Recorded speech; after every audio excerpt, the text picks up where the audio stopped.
মোৰ বাবে এটি ধুনীয়া কবিতা। নয়নী তুমি যেন পদুম বাহিৰ, গভীৰতা ভৰা মণি নীল সাগৰৰ। ফুলি থকা পদুমৰ দৰেই তোমাৰ হাঁহি, চৌপাশে বিয়পি থকা এটি মিঠা সুগন্ধি। ৰঙা গোলাপৰ পাহি যেন তোমাৰ ওঠ দুটি, যাৰ কোমল পৰশত শব্দবোৰ মিঠা সুৰ হৈ বিয়পে। চঞ্চলা যৌৱনা মুগা বৰণীয়া চলিতাই যেন গালে মুখে ৰং ছটিয়াই।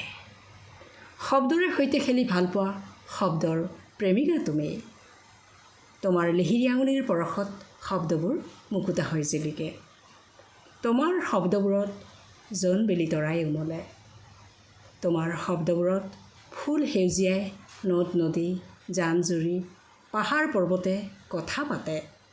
তোমাৰ শব্দবোৰ নৈ হৈ বৈ যায় হৃদয়ৰ পৰা হৃদয়লৈ। তুমি যেন জোনাকী পৰুৱা এন্ধাৰক পোহৰাই তোলা, যাৰ নিজস্বতা আছে, যি নিজৰ পোহৰেৰেই জিলিকে। তুমি সঁচাকৈয়ে মোৰ বাবে এটি ধুনীয়া কবিতা। তুমি সঁচাকৈয়ে মোৰ বাবে এটি ধুনীয়া কবিতা।